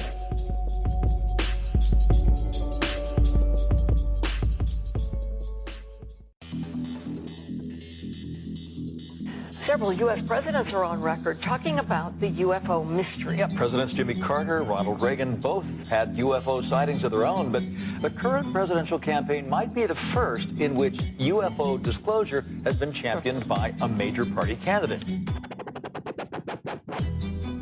DIA, CIA, it moves around, is operating a program to train psychic spies to spy and use their powers against Russia. John Ronson writes about this in The Men Who Stare at Goats. The first known sighting of a ghost took place right after Abraham Lincoln was assassinated in the late 1860s during the administration of Ulysses Grant. Project Paperclip, Clinton releases it all in 1998. Possibly the unequal cooling of its surface. I say, do you still think it's a meteor, Professor? I don't know what to think. The metal casing is definitely extraterrestrial. It's a place where UFO hunters and scientists gather to examine paranormal activity in the region. Some of the documents, this is bringing Nazi scientists into the United States to work here. So we fought against the Nazis, and it's not, this again is not a revelation. As early as 1947, 1946, we knew some of this, right? On the paranormal, will we see U.S. President Barack Obama's foreign policy go intergalactic in a quest for gold stolen by aliens? We'll tell you at least how the White House responded to claims the chief executive has been teleporting to Mars. But let's get to today's Capitol account. UFOs, hauntings, psychic abilities, conspiracy, ESP, cryptozoology. There are many things that remain unexplained in the inexplicable world around us, and we're talking about them here, looking for answers on WBHM Digital Broadcasting, Birmingham, Alabama. The truth is out there. Thank you for listening to WBHM Digital Broadcasting out of Birmingham, Alabama. The time is 23 minutes after the hour. Welcome back to the Paranormal Pride. I'm your host, Denise Pridemore, and my guests tonight are Maggie and Thomas from the Missouri State Pen. And when we left, we were talking about a serial killer that lived here in Kansas City. His name was Robert Berdella.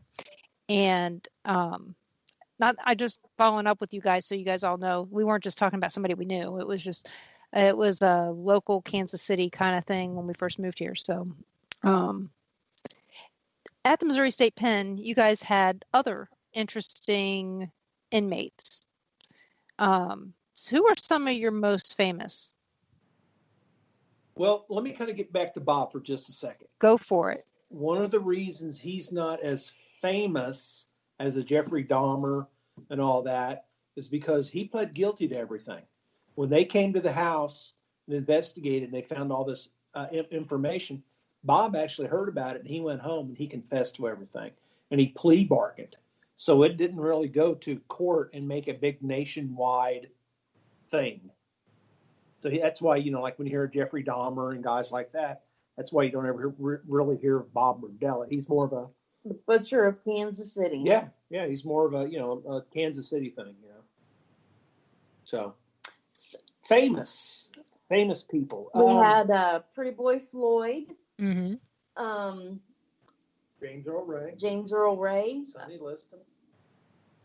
And James Earl Ray escaped from our prison almost a year to the day before he executed Dr. Martin Luther King. The driver of the getaway car in the Kansas City massacre at Union Station, Adam Ricchetti, he was the death? Yeah, he was executed in the gas chamber. Yeah, he was executed in the gas chamber.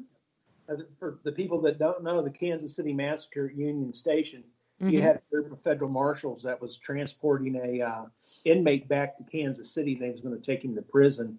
And when they came out, and this was like in the 30s and 40s, when they came out of Union Station, Pretty Boy Floyd and Adam Ricchetti were waiting there, and they gunned them down with Thompson machine guns. And it killed about 6 or 7 of them. And there's actually still, if you're standing looking at Union Station over to the right-hand side, there's still actually a couple bullet holes. Oh yeah, that are still in the granite, which is pretty cool. You know, I have a story that goes along with that. Oh, we were supposed to investigate this location in Kansas City that used to be a hospital, and every time before we go any place, a lot of times spirits will come to me. Mm-hmm. Okay, sometimes if they don't come to me, I realize we're not going.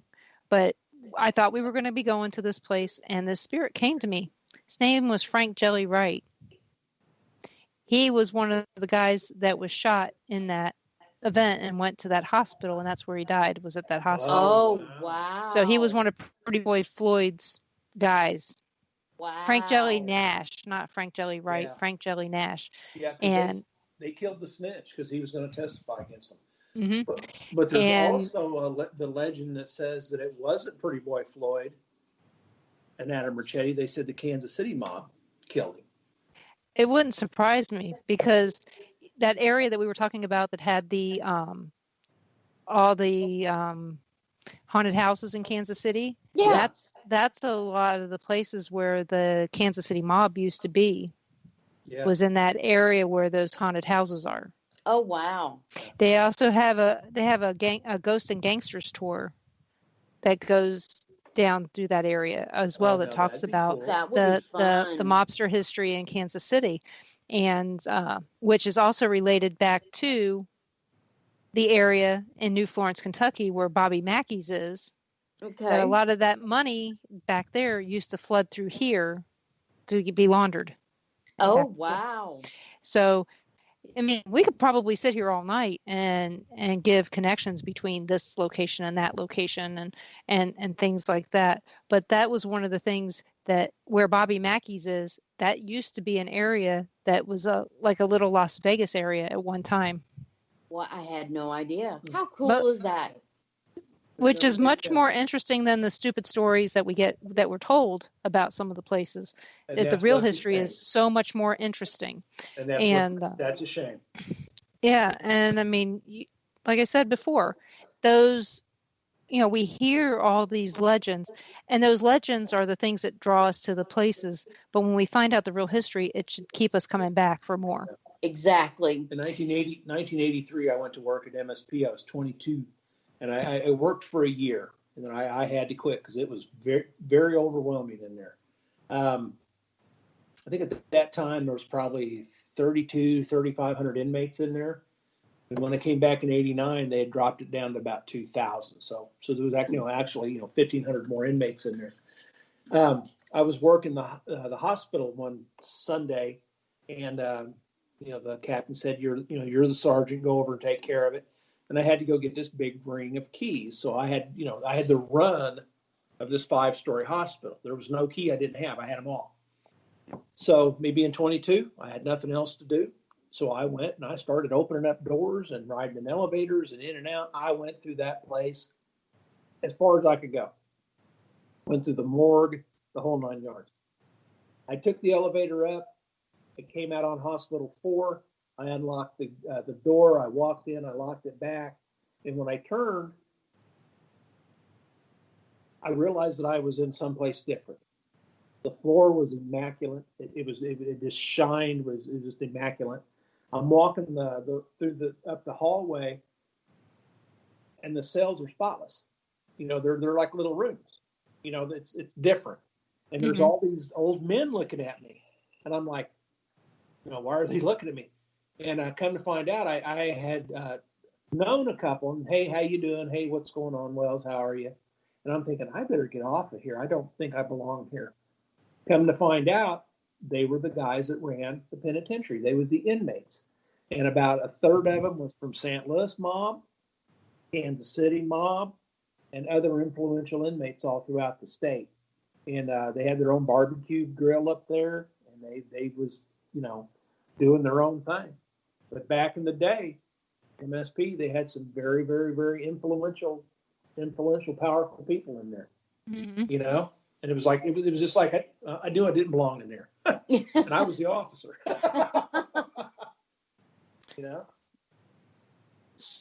Well, talk about Emma and Kate. Oh yeah. Tell them the story that you stumbled onto. So this is a COVID-19 story. This is a COVID-19 story.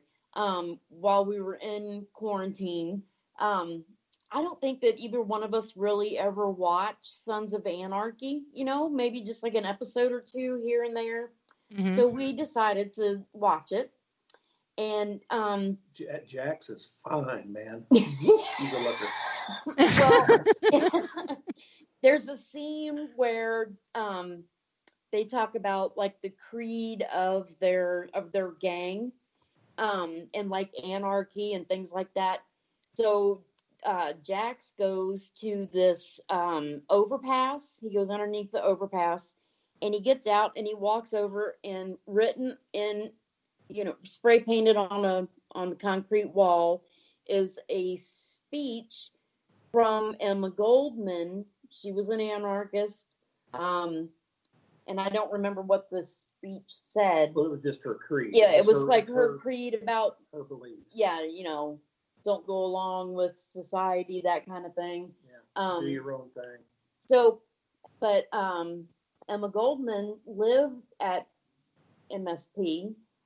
She was arrested in like 1908, 1910, somewhere around in there, up in North Dakota, and she was giving a speech about not having to send your sons to war, and that was against the Espionage Act. So she was arrested. She was brought to MSP. We were the oldest penitentiary west of the Mississippi. It was a lot just kind of fell back on us. So she championed a lot of prison reform while she was there. The women didn't have showers in their housing unit. They had like a big bathtub in like a watering trough in the corner. Mm-hmm. They never changed the water for the ladies between baths. Yeah. Ooh, people soup. Exactly. One big happy family. Yeah, she in one of her letters that she wrote out, it talked about women who had syphilis, other horrible diseases, and scabs would be floating in the water. So when she was released, she knew like very powerful people. She knew governors and lots of judges and lawyers from back in the time. But when she was released, she went out to the state of California, and I got my stories mixed up. You're so pretty. Yeah, no, go ahead and you finish. No, but what she was talking about with Emma Goldman, it was just really neat. We're watching, Sons of Anarchy, and he gets done, and he goes, Emma Goldman, and I didn't catch it. Maggie did, but it was just really neat how that societies, you'll have shows and stuff, and how you'll catch stuff, and then it goes back to MSP. That was pretty cool. It is. Because it was real. It's a real place. It's a real thing. Right. Because we can take, like I was saying before, we can find connections between, Missouri State Penn, the Villisca Axe Murder House. Yes. Yeah. The Paola Axe Murder House. Here, because we have one too, but it's not open to the public. It's not. Doesn't really exist in the real world. There is a Paola Axe Murder House, but it's not like Villisca. But we know that Henry Lee Moore did time at the Missouri State Penn. Oh. And he's quite possibly the guy who may have committed all the murders, the 25 plus serial axe murders that, with the one we all know best is the Villisca one. Yeah. He might have been the guy that did it, because the fact that he axed his mother and aunt, or grandmother and mother, in Columbia, and served time in Jefferson City, Missouri, at the Missouri State Pen, but got out for good behavior, and on his deathbed claimed that he had killed all these people.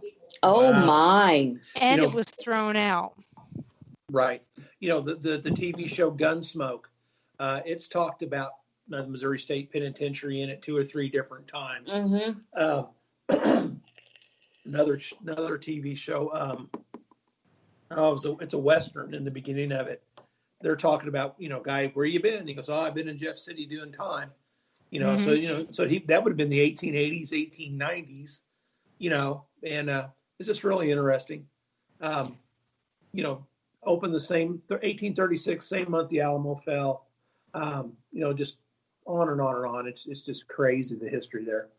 And but yeah, no, Emma Goldman was there. There was another very famous woman there. Her name was Kate Richards O'Hara.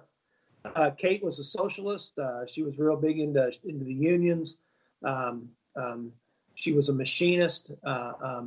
You get to reading about Kate Richards O'Hara and Emma Goldman, and you'll find out it kind of reflects kind of the time of our society right now. Mm-hmm. Kind of the fight between everybody, and how your politics and stuff. But she was arrested and did time there, did a couple of years. And when she got out, she ended up going out to California and getting a job with the California Department of Corrections. And her number one mission was prison reform. So, yeah, and she was born in the county right over here by us, Ottawa County, Kansas. Yeah. Was she really? Yeah. Yeah. Her and her husband did a paper called the Ripsaw or yeah. something like that. Yeah. Mm-hmm. Yeah, it's pretty cool. I mean, it's just amazing, and I don't know. It's how they treated the women. House Unit 1 was built specifically for the ladies. They were upstairs from 1905 to 1926. What was Pretty Boy Floyd's, or the girl that did time over at the prison farm? Oh, Blanche Barrow. Yeah, Mm-hmm. Yeah, Bonnie and Clyde. Bonnie and Clyde. That Blanche Barrow was his sister-in-law, and she was in the gang, and she did time at it's a building that would have been directly behind the penitentiary. It was called Prison Farm Number 1. That's where the women went to when they shut them out of MSP. Yeah. But women's played a huge part. They've been there from almost the beginning. Very first lady showed up, had her paperwork, and they didn't know what to do with her, so they just turned her loose and said, "Don't come back." Right?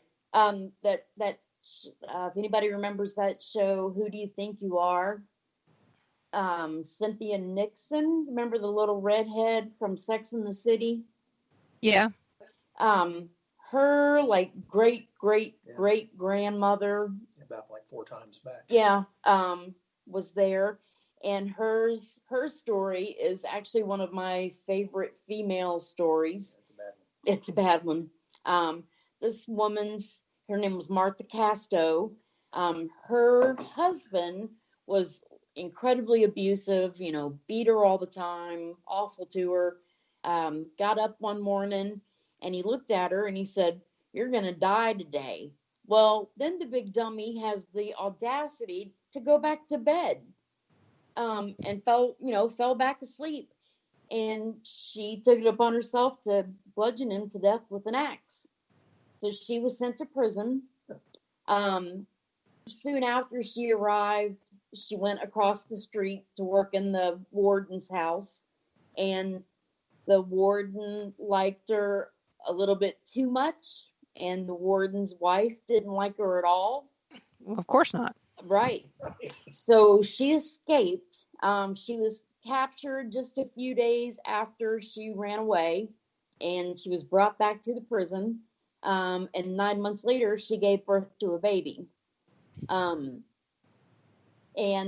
she had the child with her the whole time that she was locked up. I think the child ended up being 7, by the time she was released. So the doctor at the hospital ended up saying, okay, well, there's a new rule put in place, and you ladies can't save scraps of food for this little girl, because the child was getting kind of chunky. Oh. But that's one of my favorite stories. Other women brought babies with them. Yeah, lots of other women brought babies with them. Lots of women had babies while they were there. I don't know how that would have happened. Exactly. Well, Might have been either they were pregnant when they got there, or there was some hanky-panky going on. Yeah. I think some hanky-panky. And there was a time where they, certain females, they just left the cell doors open, and inmates could go in and visit. Officers could go in and visit. So it was just kind of whatever. Yeah, free for all. Yeah, it was awful back then. You know, and the thing about the women is, you know, they didn't beat them like they did the men, but they would lock them in, you know, like the blind cell and various other things like that. They locked them in a lot of solitaire and stuff. And as far as I'm concerned, beat me all you want, just don't lock me in a room like that, you know. Oh, yeah. And we also had it was more of a mental torture. JB Firebug Johnson. JB Firebug must have been an arsonist. Because, yes, he liked to set fires, and like the third or fourth time that he set a fire, he came almost pretty close to burning the whole place down, and they locked him up in the dungeon in Housing Unit 4, and he was down there for 18 years. And they would bring him up once in a while because he didn't go blind and he didn't go crazy. And when he was released from the dungeon, he and the warden sat down and wrote a booklet together. And it's called Buried Alive, 18 Years in Missouri State Penitentiary. Well, I will say one thing that I find strange, that Clyde Barrow's sister didn't die until like 1988. Yes. Or, 1988. So I have some stories about that as well. Do you? Well, there's a place where they got caught is up by our airport. It's now a roundabout. Oh, wow. Where you get off to go to the airport, because the building is gone. But at that, we're at our last break. You're listening to WBHM Digital Broadcasting out of Birmingham, Alabama. We'll be back with Maggie and Thomas in just a few minutes. You're listening to WBHM Digital Broadcasting, the best in paranormal talk, only on Paranormal Experience Radio, broadcasting live out of Birmingham, Alabama.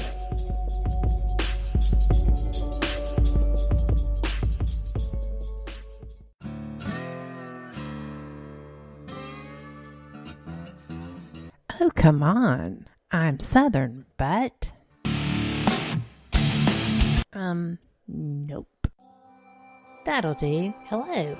I am Kat Hobson, host of Paranormal Experience here on WBHM Digital Broadcasting out of Birmingham, Alabama. I enjoy having guests from all areas of the paranormal, from ghosts to ufology to cryptids and beyond. You'll find some of the best researchers in their fields bringing you some great information. Join me on Wednesday nights from 8 to 10 p. Eastern here on WBHM Digital Broadcasting.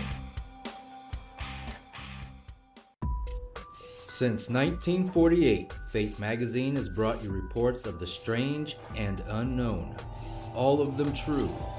Fate Radio is carrying on that tradition, bringing you the unusual, macabre, strange, and bizarre.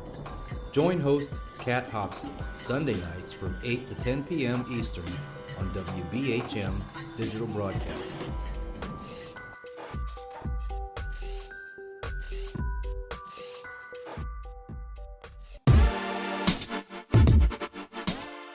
Listening to WBHM Digital Broadcasting, the best in paranormal talk, only on Paranormal Experienced Radio, broadcasting live out of Birmingham, Alabama. Welcome back to the Paranormal Pride, and my guests tonight have been a hoot, and that's because they are a hoot. They're Maggie and Thomas Wells. They are tour guides at the Missouri State Pen. So if people wanted to take a tour at the Missouri State Pen, how would they go about doing that? You can go online to our website. It's www.MissouriPenTours, and it's PENTOURS.com. And on there, you'll find a variety of history tours, the ghost tours, the schedule for, what we've got with opening spots. We do that 3-hour ghost hunt. We do a 5-hour overnight. We do an 8-hour overnight. We do like a 2-hour history tour. We do a 3-hour history tour in depth. They also do something once in a while. It'd be like a mystery guest tour. A lot of times they'll have former inmates that'll go on the tour with you and the guide. And then they will tell stories that they experienced while they were in there from their point of view. Those are fun. People really do enjoy those.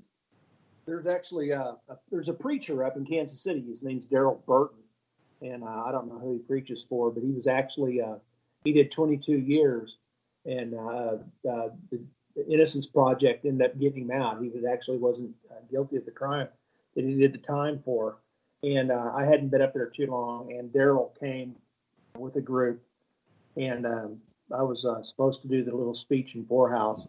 And then when Daryl came in, I'm like, because I knew the guy. I said, hey, man, come here, do me a favor, and stood there, and he ran the whole place down. And it was very cool to hear an inmate tell exactly what used to go on in there, because there was a lot of seedy stuff going on in that place. But it was just cool. It was neat. A whole different perspective. Apparently, he is the associate pastor at the largest United Methodist Church in the United States. There you go. Wow. And he did a story called Miracle Man. So, and he preaches at one of the churches here in Kansas City called the Church of the Resurrection, Hope and Forgiveness. Yeah, super nice guy, super nice man. And how could you do 22 years and not be bitter? Right. And he's just one of the guys you talk to him. He's like the nicest guy, that you ever want to meet. And we've ran into a couple that's came back, and they're kind of jacked up. Yeah, a little bit. They're kind of jacked up, but he's a very special guy. He's a great man. Yeah. Well, anybody that can turn their life around, regardless of from bad to good, yes, is an inspiration. And totally. One of the things that I've said before is, there are good people and there are bad people, and you can't lump anybody into. You can only lump them into one or the other, good or bad. Nothing else really matters. Right. And so, we've all got to keep that in mind, that, one group of people is not all anything. Right. They're good, they're bad. It doesn't matter what their job is, what their color is, what their religion is. It makes no difference. That's exactly right. So, but all we can all do now is pray and make changes. There's times I don't feel I need to make any changes in the way, because I treat people the way I want to be treated. And I think if we all did that, things would be great. I think so. But that's the trick. How do we want to be treated? Yeah. And can we keep that in the front of our minds all the time? All the time. And I know it's easy for me to say. I live rurally. I don't see people. I see my family most days. I might see people outside my home one day a week. But do you know how easy it is to get complacent when you are in your home all the time? It's easy to keep yourself inside your head and not even acknowledge the people around you. Right. But I always go out of my way to smile at everybody. I'm not wearing a mask so they can see me. So, Yep. so You they aren't know either. I'm smiling. Yep. And that's all we can do is Yeah. if everybody would just treat people the way they want to be treated, we'd all be good. Yep. So, if somebody wanted to reach out to you guys, how would they do that? Both of us are on Facebook. I'm still on MySpace. I know, I heard. Yeah. I'm a big thing on there. Right. I heard that too. Yeah. I'm on Twitter and Instagram, but I'm old and I really just don't understand either one of those. So I'm on TikTok. I do all the dances. Do you? Yeah. Yeah. I dance inside of the dance. Facebook, yeah. So Maggie, you have a bunch of ice in the freezer, right, for his back when he's doing all his TikTok dances? Yes. Yep. I pop and lock it. Yeah. All over the place. Yeah. Lots of ice. Yeah. and I do my own stunts. Yes. And so Maggie's having to pick you up off the floor quite often. All the time. Well, yeah. Yeah. Yeah. He pops Or off the and concrete. Yeah, right. Yeah. Yeah. I could have swore there was a concrete incident not that was long me. ago. I know there was you. There was also a dock incident with you. Yes, there was. That one was horrible. That one was definitely horrible. And ask me what I did. Went into the bar and ordered a beer. Yeah. Her mom, dad, and brother jumped into action like experts. And me, I walk with a cane and I got braces on my legs and stuff. And I'm thinking, well, I just better get out of here. I don't want to see my wife die. And the waitress is like, how many's in your party? And I went, I don't know yet. No. This is the honest to God truth of how that whole thing went. That's true story. Yeah. I mean, you fell were right bruised out. for what, 6 weeks? Do what? Your arm was bruised for like 6 weeks, wasn't it? My arm is still not right. Yeah, we're at the hotel room and it's just black. It's black. I'm like, this is what. I gotta go to the doctor, and I'm like, really? I'm like, this is probably what rigor mortis, supposed to look like. Why can't we all just? Oh, it was terrible. Yeah, it's still got a big hematoma in it. It was all over. She wanted oysters. Yep. So are you going back on a boat again anytime soon? Yeah, we're going back down to visit in August. We actually, her mom and dad know some people, and we actually got to spend the night on a $2 million big old off-sea fishing boat. Yeah, it was gorgeous. And we did not fall off of it. Did not fall off of that one. Oh, thank goodness. Well, Maggie's story is kind of amazing because, she was adopted and she found her birth mother and her birth family, and she's learning her whole new family again. Yep. So, and her adopted mom had died back in Virginia Beach, not long after my mom. No, they were very close. And so, you didn't even start this hunt until after you lost your mom. Is that true? That's correct. I had a little spot that came up on my knee. So I went to a dermatologist, and the dermatologist, what's your family history? And I've said it every time I've ever gone to the doctor my entire life, I don't know, I'm adopted. And so when I said it to that dermatologist that day, I thought, it's 2019. There's no reason in the world that I'm still saying that. So I came home and I talked to Tom a little bit about it, and I decided to start with, the 23andMe. So I did that, and then I was at the museum, the Missouri State Penitentiary Museum, when I got all of my DNA results. And so they also will send you like possible DNA matches, right? Possible family members. So the first two that came up, I just kind of, nonchalantly sent this message. Hey, this is who I am. This is, the only information that I know is when and where. And the woman almost immediately emailed me back and said, I know exactly who your birth mother is. It's my half sister.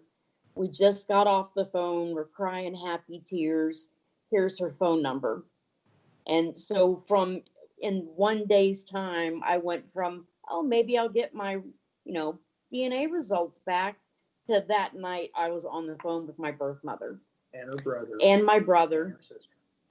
Yep. Oh. And I have a sister and a brother, and I was an only child. So. Right. And I know that, well, first of all, I knew that you were an only child, but I remember watching all this play out on Facebook, and, I knew you didn't put everything out there, but, there are some things that I could read between the lines, and I knew how happy you were.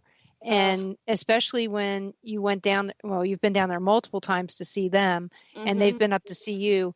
And I was so happy for you, because that story doesn't always have a happy ending. No. Sometimes it has a horrible beginning, and it stays horrible for the rest of their lives. Yep. But yours, you had a great mother that raised you and took care of you. Yep. And then you've got this whole other family that, after your mom is gone, you've got someone else to take care of you. So you may, I'm not going to play it down. You miss your mom. Oh yeah. But you've got another mom to help out with some of that and gain new memories. Yes. You're not an orphan. Right. Right. And a completely different type of person. From my adoptive parents. Nancy is old school. That was my adoptive mom. And then Annie is she's like, and I don't mean this about Nancy, but Annie is like the sweetest lady I've ever met. Yeah. She's absolutely She's amazing. I am blessed beyond measure. And she's got me. And I got Tom. So I do have a question for you. Maggie.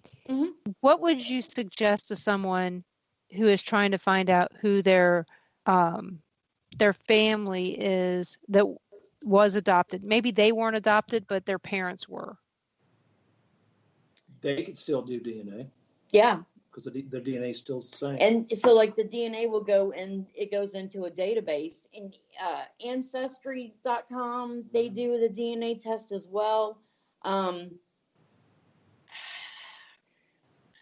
I think, and just like you said a little bit ago, I think my story is very, very fortunate, because you don't know what their reaction is going to be, and my adoptive mom told me my entire life that my birth mother, when she had me, didn't never look at me, never held me, didn't want me in any way, shape, or form. And as an adult, I now realize that she was just doing that to protect herself. But that was all completely wrong information. And I, in my heart, I knew it was. Right. Pardon me. Well, a lot of times we are told those types of stories to keep us from looking forward. Oh, right. Yes, definitely. So that if it truly was the case that the child wasn't really wanted, they're not going to get their heart broken a second time. Right. But, but her mother was 15, and, was in a bad place and did the best that she could do. Yeah. Thought. And I never held it. I never, even when I was a kid, little tiny kid, and I've always known I was adopted. I never thought, well, she obviously didn't care anything about me, because I think that giving your child, or not giving, but putting your child up for adoption and taking them away from their mother is the most selfless gift you could ever give anyone. It is. I mean, you're giving someone a chance to be a mother that may not have been able to be a mother otherwise. And apparently in your case, that was the case, because you were an only child. Mm-hmm. So like I said, do you suggest that people go out and do this if they feel like they should? Definitely. It worked out in her case. But I didn't really go out with the intention of specifically finding her. Like my birth father, I don't need to know anything about him. So it was just a miracle that I found her. But I was also at the same time, you really have to be guarded. You know, like the first time we talked, you know, Tom was sitting here and, you know, and he's trained, you know, he worked around people who could talk a good talk, you know. Mm-hmm. So our first conversation, you know, Tom was listening for like key words that. Well, for about the 2 or 3 months. Yeah. Like, and okay. They were doing the same thing to us. Yeah. Like, are these people going to ask you for money or I understand. You got to keep yourself guarded. Yeah, very good. But what we was doing, they were doing the same thing. Right. Her husband, John, was listening to the conversation while I was over here at our house listening to the conversation. Well, trying to pick up red flags. And I'm going to give you. I said, I haven't found a red flag yet. Well, I tell you, we have in my own family, and one of my listeners is my family member, and her father was adopted, but we know who her father's mother was because it was my grandmother. We've known that my whole life. Who the father is what we don't know. Yeah. Okay. My grandmother was a little loose. She's a floozy, and she liked to have fun. Right. Apparently she did. And while my grandfather was in jail, she got pregnant.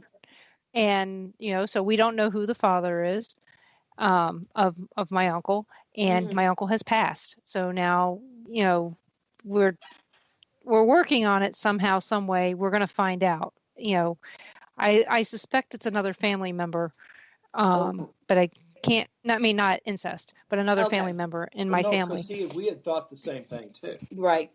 We'd had our suspicions, but it wasn't. It wasn't. Like I said, that's the suspicions that I have based on April's 23andMe stuff. That's our suspicions. And then the other case is another listener in the chat room. Her name's Dara. Like I said, you're friends with her. Yep. Her father was adopted, and they have nothing to go on. Oh, wow. So as far as medical stuff goes, neither one of them can get that information beyond what they know. Yep. So that's why I asked those questions, because I thought that might be helpful to the people's situations that I know. Exactly. So if they've never done their DNA, it's still interesting to do the DNA just to find out what you have in you. I have Neanderthal DNA. Well, you know, that's a whole different reason. I think we all do. But you know what? We are done for tonight. And I want to thank you guys. Don't hang up when we're done. But thank you so much for being on. And I appreciate it. And we'll do this again sometime. And maybe sometime I'll find some place that'll remind us of the first time we did this. Sounds great. Everyone, there will be no new Paranormal Pride next Monday. I'm taking that off to have surgery. I'm not allowed to do anything that day because they're knocking me out. And so when I come back, my guest will be, let me tell you the day, it's going to be the 22nd of June. And my guest will be Bart Taller. He is a paranormal investigator here in the Kansas City area. Him and I have had some pretty good laughs. And he's going to talk to us about the ovulus and why you should be suspicious when you see it. So I think you guys will enjoy that show. But next week there'll be a replay, and we'll talk to you guys later. You guys have a great week. And you're listening to WBHM Digital Broadcasting out of Birmingham, Alabama. See you soon.